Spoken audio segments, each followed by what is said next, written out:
کہا وہ جو سارا کچھ ابا نے تمہیں دیا وہ مسجد میں اعلان کرا کے دیا تھا کہ بغیر اعلان کے دے دیا تھا؟ بولیں، اعلان کرا کے دیتا ابا؟ جمعے والے دن آ کے مسجد میں کہ اعلان کرا دو میں اپنے بیٹے کو زمین دے رہا ہوں. تو میں نے کہا تو صرف 50,000 دے رہا ہے وہ بھی اعلان کرا کے؟ بس کر یار. کیا اور اپنے والد کے لیے دے رہا ہے کسی اور کے لیے؟ مطلب ان تکلفات سے اب نکل آئیں. اب دنیا آگے نکل گئی ہے. اب ان چھوٹی باتوں سے آگے بڑھیں، پیار کریں، اللہ کی مخلوق سے محبت کریں. امام فخر الدین رازی رحمت اللہ تعالی علیہ تفسیر کبیر میں لکھتے ہیں نبی کریم صلی اللہ علیہ وسلم نے فرمایا ایک بڑا گناہگار شخص، سیاہ کار، قیامت کے دن اللہ کے حضور کھڑا کیا جائے گا اور فرشتے اس کا نامہ اعمال کھولیں گے تو وہ ڈرے گا، خوف کھائے گا. تو رب کریم فرمائے گا اسے کوئی سزا نہیں دینی، میرا ارادہ ہے، قدرت بن گیا ہے، میں اسے بغیر حساب کتاب جنت دوں گا. بس مالک ہے نا، فضل عدل کریں تے تھر تھر کمبل، اونچیاں شانہ والے تے جے فضل کریں تے جے فضل کریں تے پھر بخشے جامن میرے جے منہ کالے. کہا میرا ارادہ معاف کرنا ہے اسے. اب معافی مل گئی، جنت میں جانے لگا تو خود ہی بڑا شرمندہ ہو گیا. بعض لوگ اتنا پیار کرتے ہیں کہ بندہ خود ہی شرمندہ ہو جاتا ہے. شرمندہ ہو کے کہنے لگا مولا مجھے تو اپنے دنوں کا بھی پتہ ہے، راتوں کا بھی. کریمہ کوئی ایسی شے نہیں جس سے معافی مل جائے تو مجھے بتا دیا جائے کہ کیا سبب بنا میری بخشش کا. تو رب کریم نے فرمایا اپنے گاؤں میں، اپنے شہر میں، اپنے محلے میں ایک دن تو رات کو گزر رہا تھا، تیرے پیر سے کروڑا ٹکرایا تھا. کوئی بندہ نہیں تھا جو فوٹو کھینچ لیتا تیری اخبار میں دیتا، اب تو فٹافٹ فیس بک پہ آ جاتے ہیں نا. تو یہ کوئی نہیں تھا تیرے اشتہار چھاپنے والا، کوئی نہیں تھا نعرے لگانے والا، کوئی تعریف کرنے، کوئی اندھیری رات تھی، اندھیرا تھا، کوئی تھا ہی نہیں. اور اس اندھیرے میں تو نے وہ روڑا اٹھایا اپنے ہاتھ سے اور پھر تھوڑا تکلف کر کے تو کونے میں گیا اور تو نے اس کو دور پھینکا. کیوں پھینکا تھا؟ تیرا تو کوئی نفع نہیں تھا. تو بندہ عرض کرتا ہے مالک وہ میرے دل میں خیال آیا کہ میرے گاؤں میں، میرے محلے میں بوڑھے بھی ہیں، بیمار بھی ہیں، عورتیں بھی ہیں، بچے بھی ہیں. اللہ میں نے ان کی خاطر وہ روڑا پھینک دیا. میرے محبوب فرمانے لگے رب فرمائے گا تو رات کے اندھیروں میں میرے بندوں کا خیال رکھتا تھا تو میں قیامت کے اندھیروں میں تیرا خیال نہ کروں؟ آج تیرا خیال نہ کروں؟ بس وہ تیری نیکی. شرط یہ ہے کہ اخلاص والی ہو، شرط یہ ہے کہ تصنع سے، بناوٹ سے، ریاکاری سے پاک ہو، شرط یہ ہے کہ اللہ کی رضا کے لیے. کہا وہ تیری نیکی اتنی پسند آئی کہ وہ تیرے سارے گناہوں پر سیاہی پھیر کے آج تجھے بغیر حساب کتاب جنت دینے کا ارادہ کر لی. لیکن یہاں تو معاملہ یہ ہے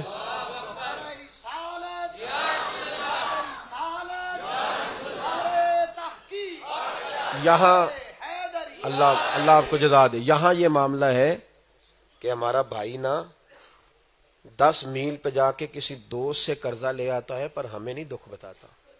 وہ کہتا ہے یہ پہلے اپنی بیوی سے مشورہ کرے گا، پھر 20 یاروں کے سامنے شکوہ کرے گا کہ مجھے جینے نہیں دیتے، روز پیسے مانگتے ہیں.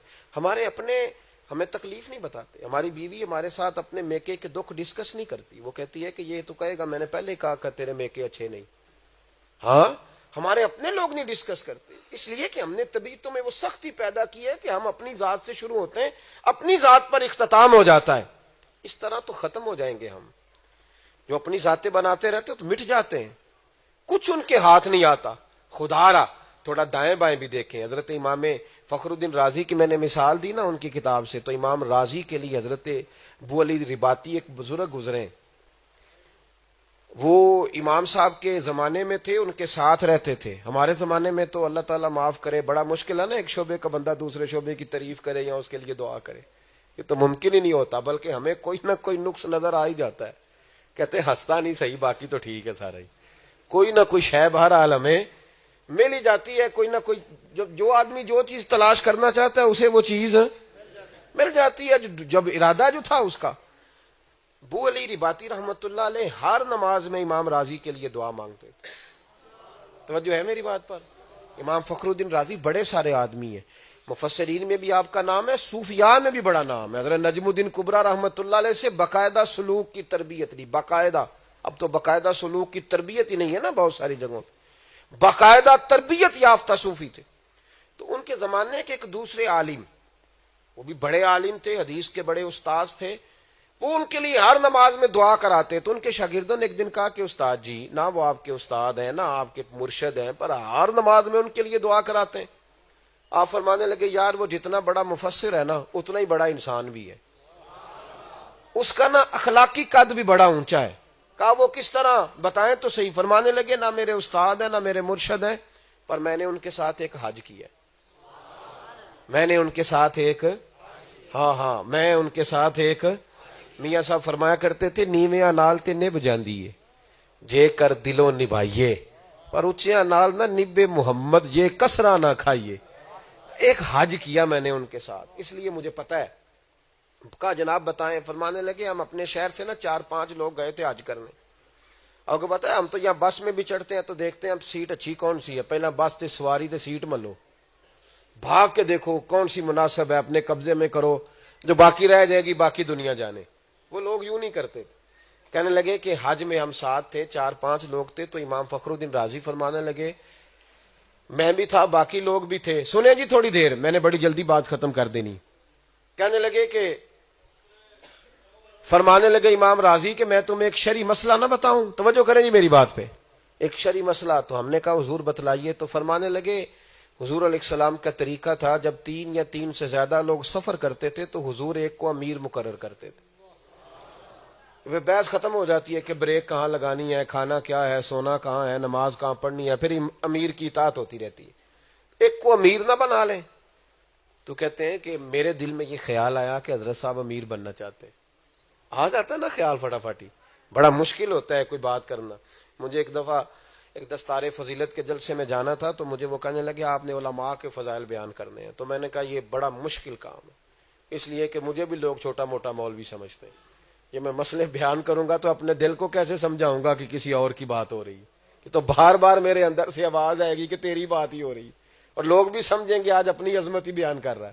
تو یہ مشکل مرحلہ ہے. امام راضی نے جب کہا نا، امام راضی رحمت اللہ تعالی نے جب کہا نا کہ ایک کو امیر بنا لیتے ہیں، ٹھیک ہے جی بزرگوں نے ڈانٹ دیا تو بچوں نے سہ لیا، ختم ہو گئی بات. اب توجہ کریں آپ میری بات پہ.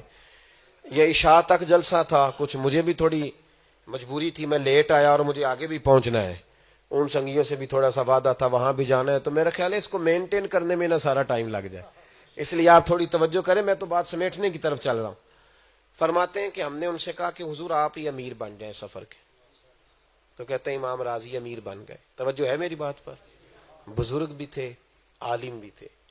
میں کبھی کبھی محسوس کرتا ہوں کہ ہم جو مذہبی لوگ ہوتے ہیں ہمیں بھی اپنا کام نہ کرنے کی عادت پڑ جاتی ہے. جوتے بھی کوئی اور اٹھاتا ہے، عادت سی ہو جاتی ہے، مشکل ہوتا ہے. پھر بہت سارے مقامات پر مشکل محسوس ہوتی ہے جب عادت نہیں رہتی. پیار کرتے ہیں، محبت کرتے ہیں، شاگرد محبت کرتے ہیں، وہ اپنے انداز میں ٹھیک ہوتے ہیں، لیکن کئی دفعہ دشواری ہو جاتی ہے. پھر انسان مشکل سے اپنی چیزوں کا نہیں پتا ہوتا کہاں پڑی ہوئی ہے، مشکلات میں آ جاتا ہے.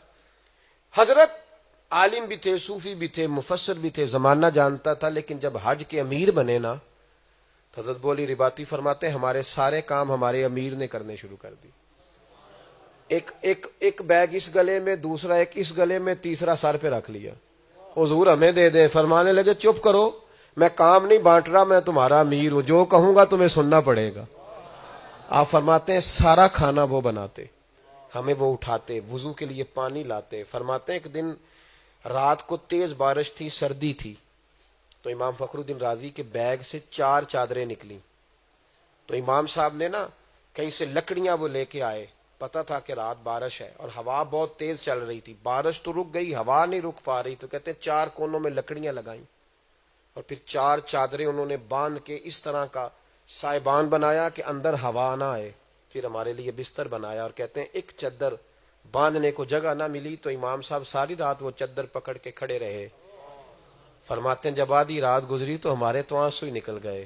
میں اٹھ کے قدموں میں بیٹھا، میں نے کہا یار تو میرے شہر میں رہتا تھا، میرے قریب بستا تھا، پر تو اتنا بڑا شخص تھا یہ مجھے خبر نہیں تھی، تو اتنا بڑا آدمی تھا یہ پتا نہیں تھا. امام فخر الدین رازی فرماتے ہیں میں رو پڑا اور میں نے ہاتھ باندھ کے کہا حضور بس کریں، کلیجہ پھٹ جائے گا، برداشت نہیں ہوتا.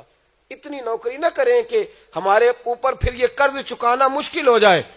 حضرت ابو علی رباطی کہتے ہیں بڑی مشکل سے انہیں بٹھایا اور پھر منتیں کر کر کے سارے سفر میں 6 مہینے کا سفر تھا جانے آنے کا. کہتے ہیں منت کر کر کے تھوڑے تھوڑے کام کیے. آپ فرماتے ہیں میرے والد سے بھی مجھے بڑا ہی پیار ہے, استاد اور مرشد سے بھی بڑا عشق ہے, لیکن جب میں دعا کے لیے ہاتھ اٹھاتا ہوں تو میرے لبوں پر امام راضی کا نام سب سے پہلے جاری ہو جاتا ہے.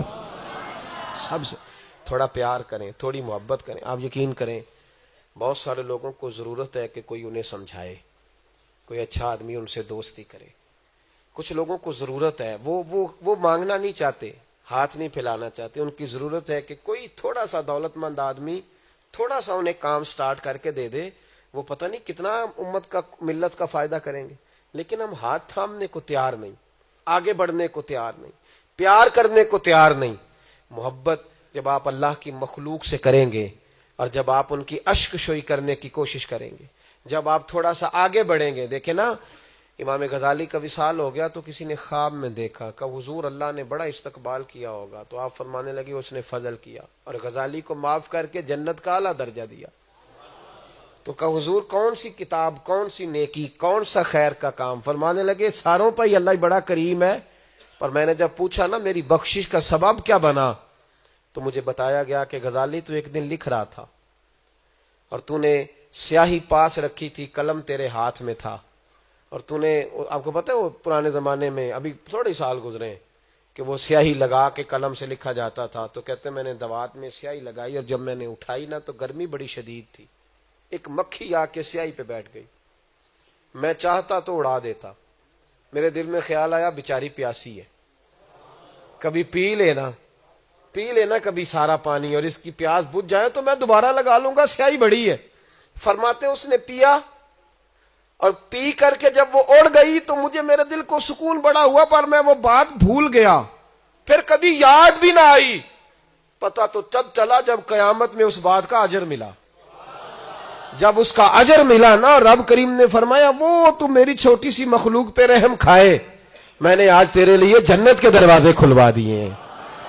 تھوڑا پیار کریں, تھوڑی محبت کریں یار. ہم اس رسول کے ماننے والے ہیں صلی اللہ علیہ وسلم. میں نے برطانیہ میں نا وہ کم روڈ بلاک ہوتے ہیں, تو ایک روڈ میں نے بلاک دیکھا تو میں نے ادھر کیا بھائی, کہنے لگے کتا گاڑی کے ساتھ لگ گیا ہے, تو روڈ بند ہے, تو ایمبولینس آئی تو کتے کو اٹھا کے لے گئی.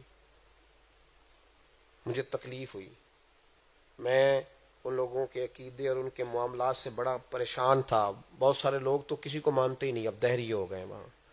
لیکن میں نے کہا یار پتہ ہے ہمارے ہاں کیا ہوتا ہے, کتا اگر سڑک پہ مر جاتا ہے نا تو پھر اس کے اوپر سے گاڑیاں گزرتی رہتی ہیں, کوئی اس کو اٹھا کے سائیڈ پہ, ایسا ہی ہوتا ہے.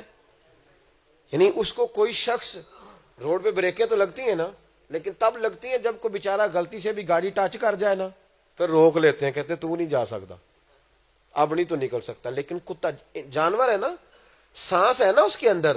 اور یہ بھی ہم روز سنتے ہیں کہ کتے کا قرآن میں ذکر آیا ہے, کتا وفادار ہے اور ولیوں کا وفادار ہے, اور یہ کتا جنت میں جائے گا انسانی شکل میں جو اصحاب کہف کا کتا تھا. لیکن کتے مسل دیے جاتے ہیں, مسل دیے.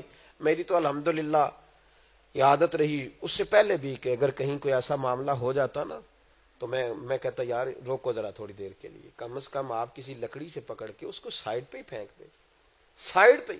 لیکن ہمارا تو حشر یہ ہے کہ سڑک پہ انسان کا ایکسیڈنٹ ہو جائے تو لوگ قریب نہیں جاتے, کہتے پولیس کیس ہے جی. ہاں لوگ اٹھاتے نہیں, کہتے ہیں وہ سارے سوالوں کے جواب میں ہی دوں گا. تو یار اگر بن بھی جائے پولیس کیس, اگر تھوڑی دیر کے لیے پولیس تنگ کر بھی لے تو کیا ہوا, رب کریم کی مخلوق کی خدمت سے زیادہ سخت معاملہ تو نہیں. کوئی عرض نہیں کر بھی لے تو نیکی کرنے کے لیے کچھ نہ کچھ دشواری دیکھنی پڑتی ہے. حضرت علی المرتضی شیر خدا رضی اللہ تعالیٰ عنہ فرماتے جب ہم فتح مکہ کے لیے اندر داخل ہو رہے تھے نا, مکے کے اندر داخل ہو رہے تھے, فتح مکہ کا موقع تھا, تو فرماتے آگے آگے نبی پاک صلی اللہ علیہ وسلم تھے, تو سامنے نا ایک کتیا اپنے بچوں کو, یہ مسند امام احمد میں موجود ہے, ایک کتیا اپنے بچوں کو دودھ پلا رہی تھی, کتیا بچوں کو دودھ پلا رہی تھی. تو فرماتے ہیں حضور نے اشارہ کیا تو قافلہ رک گیا, اور پھر نبی کریم صلی اللہ علیہ وسلم نے قافلے والوں کو کہا کہ ذرا اوپر سے ہو کے آؤ, اور پھر 2 صحابہ کی ڈیوٹی لگائی, فرمایا یہاں کھڑے ہو جاؤ, جب تک یہ کتیا بچوں کو دودھ پلاتی ہے کوئی آدمی یہاں سے گزرے نہ, اس لیے کہ ان بچوں کو تکلیف ہوگی. انہیں تکلیف ہوگی، یہ یہاں سے کوئی گھوڑا گزرے گا تو انہیں دودھ چھوڑنا پڑے، تھوڑا تھوڑا تو بھی خیال کر، تو بھی تھوڑا، جب تو تانا دے رہا ہوتا ہے نا بہو کو اس کے باپ کا، تو سوچ اسے تکلیف ہوگی. جب تو داماد کو تانا دے رہا ہوتا ہے نا کہ مجھے پتا ہے تیرے سارے خاندان کا، تو پھر ذرا سوچ کہ اسے تکلیف ہوگی. اور جب تو مسجد کے امام کو مصلی پہ کھڑے طنز کر رہا ہوتا ہے، طنز، یہ کچھ پریشانیاں بنی تو لوگوں نے طنز کیا، چنگا ہویا مولویوں دے دوالے کام ہویا، یہ طنز کیا. اللہ سے ڈر نہیں آتا؟ کتنے لوگ گرفتار ہوئے. گرفتار ہونا اور قید میں جانا کوئی مطلب، لیکن اس کو طنزیہ بنا لینا، پھبتیاں کسنا، یہ کام کرنا، یہ درست نہیں ہے. تھوڑا تھوڑا خیال فرمایا کریں، چیزوں کو دیکھا کریں. ہمارے معاملات بڑے عجیب ہوتے جا رہے ہیں. ہم کسی کی گردن جھکتی ہے، کسی کے اوپر کوئی تکلیف آتی ہے تو ہم خوش ہوتے ہیں. پیار بانٹیں، محبت کریں، دائیں بائیں توجہ کریں. آپ کتنا کسی کے کام آ سکتے ہیں. دعا کرتا ہوں اللہ کی بارگاہ میں جو میں کہہ سکا مالک اسے قبول فرمائے. جہاں دوران گفتگو ہم بھول گئے اللہ ہم سے درگزر فرمائے. مجبوری یہ تھی کہ چونکہ آگے بھی حاضر ہونا تھا. میری کوشش ہمیشہ رہی ہے کہ ایک ہی جگہ ٹائم دیا جائے تاکہ دوستوں سے اچھے طریقے سے ملاقات ہو جائے، سب ہو جائے. پر دوست ہی بڑی شدت کرتے ہیں، وہ کہتے ہیں جی ساتھ اٹیچ کر لیں ہمیں، آپ آ جائیے گا.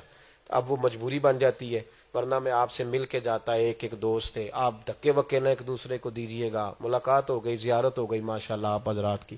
آپ کا پروگرام جاری رہے گا جی؟ اگر جاری رہنا ہے تو جی نہیں آپ نے، میں تو اجازت لوں گا. حضرات میں سے کسی نے کرنا؟ اللہ تعالیٰ آپ کو جزا دے، ذرا مجھے پہنچنا ہے ورنہ میں حاضر تھا. اللہم صلی علی سیدنا و مولانا محمد معدن الجود والکرم وعلیہ وبارک وسلم. اللہ ہمارا حاضر ہونا قبول فرمانا. تیرے گھر میں آئے ہیں، ہماری جھولیاں دامن مراد سے بھرپور فرما. جن دوستوں نے یہ خوبصورت بندوبست کیا ان کی کوشش کو قبول فرما. جو دور و نزدیک سے آئے سب کا آنا قبول فرما. بار بار تیری بارگاہ میں التجا ہے، ہمیں اخلاص کی دولت عطا فرما، اخلاص کی دولت عطا فرما. سجدوں کا ذوق اور عبادتوں کا شوق عطا فرما، تلاوتوں کی لذت عطا فرما. مالک کریم مسجد کا پیار عطا فرما، دین کے ساتھ کامل وابستگی عطا فرما. اے اللہ بیماروں کو شفا دے دے، مقروضوں کو قرضوں سے رہا کر دے، تنگ دستوں کو وسعت رزق دے دے، بے گھروں کو اپنی چھت عطا فرما. جو بے اولاد ہیں انہیں صاحب اولاد کر دے، اولاد والوں کی اولاد کو فرما بردار بنا دے. مالک کریم زندگی تقوی کے نور والی عطا فرما، موت کلمہ اسلام پہ عطا فرما. اللہم انا نسألک العفو والعافیۃ فی الدین والدنیا والآخرہ. رب اغفر وارحم وانت خیر الراحمین. وصلی اللہ تعالی علی حبیبہ سیدنا و مولانا محمد.